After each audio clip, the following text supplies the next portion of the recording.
You guys are looking at 1969, restored, refurbished, repaired Eldon poweride.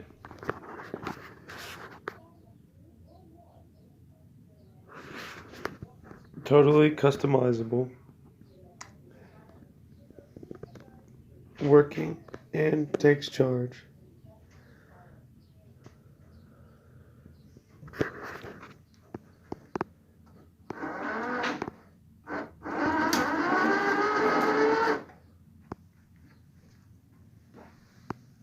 Show you a little demonstration here.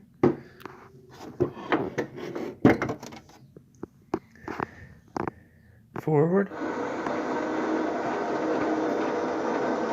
It's not super fast, but it moves. And reverse.